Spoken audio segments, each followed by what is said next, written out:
को मतदान होना है और आज नामांकन का आखिरी दिन है। बीजेपी अपना दल आरएलडी ने 9 प्रत्याशियों के नामों का ऐलान किया है। तो बड़ी खबर आपको बता रहे हैं, एमएलसी चुनाव से जुड़ी हुई समाजवादी पार्टी के प्रत्याशी भी आज नामांकन करेंगे। तो नामांकन को लेकर तमाम तैयारी यहां पर है।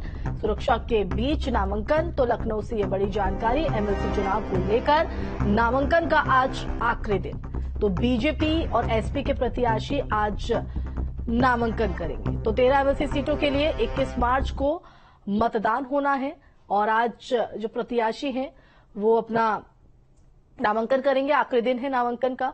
तो एमएलसी चुनाव का गणित अगर आपको समझाए तो आपको बता दें कि विधानसभा में विधायकों की जो संख्या है वो 399 है। एक सीट पर जीत के लिए 29 विधायकों के मत चाहिए।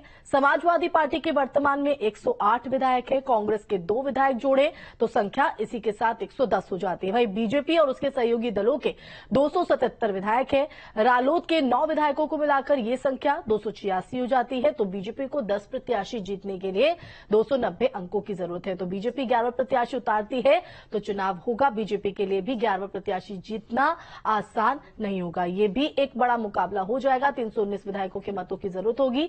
एमएलसी चुनाव में एसपी ज्यादा प्रत्याशी नहीं उतारेगी।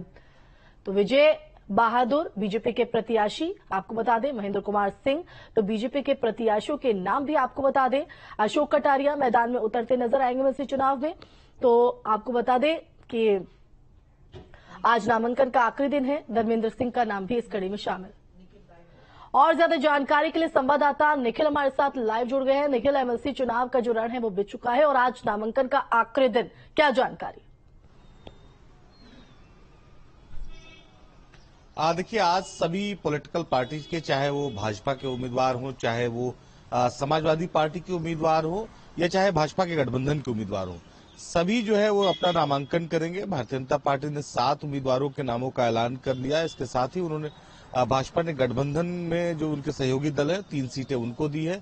10 सीटों पर जो एनडीए गठबंधन है वो चुनाव लड़ेगा। अगर हम राष्ट्रीय लोकदल की बात करें तो 1 सीट राष्ट्रीय लोकदल को मिली है, 1 सीट ओम प्रकाश राजभर को मिली है और 1 जो है वो अपना दल को मिली है। तो आशीष पटेल जो उत्तर प्रदेश सरकार में मंत्री है वो नामांकन करेंगे। और इसके साथ ही अगर हम बात करें राष्ट्रीय लोकदल और सुभाषपा, दोनों से एक प्रत्याशी नामांकन करेंगे। एनडीए गठबंधन की अगर हम बात करें तो कुल 10 उम्मीदवार ऐसे में हो जाएंगे। समाजवादी पार्टी ने पहले ही 3 उम्मीदवार जो है वो घोषित कर रखे हैं। तो ऐसे में ये माना जा रहा है कि उत्तर प्रदेश में कम से कम इस एमएलसी चुनाव में मतदान जैसी स्थिति नहीं बनेगी। मतलब माफ कीजिएगा, मतलब जो 13 से अधिक जो है उम्मीदवारों की स्थिति नहीं बन रही है। लेकिन अभी भी अगर हम बात करें, अगर समीकरणों को समझिए तो समाजवादी पार्टी और भारतीय जनता पार्टी दोनों के जो विधायक हैं वो जो मौजूदा उनके प्रत्याशी हैं उनसे ज्यादा है। तो ऐसे में समाजवादी पार्टी ने पहले तय कर लिया है कि वो 3 से ज्यादा उम्मीदवार नहीं उतारेगी, क्योंकि पिछले राज्यसभा चुनाव में जिस तरह से समाजवादी पार्टी के विधायकों ने एनडीए के जो प्रत्याशी थे उनको वोट किया था, तो उसके बाद समाजवादी पार्टी एक कदम फूंक कर चल रही है। तो ऐसे में वो नहीं चाहती कि उसकी किसी तरह की किरकिरी हो, कोई विधायक उसका जो है वो एनडीए अलायंस के जो प्रत्याशी होंगे उनको मतदान करे।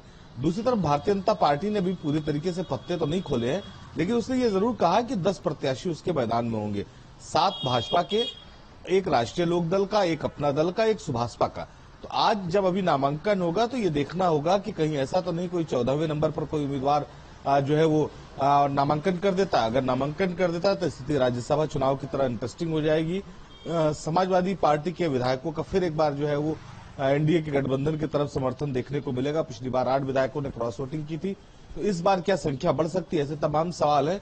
हालांकि तस्वीरें जो है आज दिन भर में साफ होंगी। बिल्कुल निखिल, लेकिन साथ ही साथ क्योंकि आपने गणित को बहुत बारीकी से यहाँ पर समझाया है, लेकिन अगर बीजेपी की बात करें तो बीजेपी अगर अपना 11 प्रत्याशी यहाँ पर उतारती है तो ये मुकाबला और भी दिलचस्प होता हुआ नजर आ सकता है। निखिल।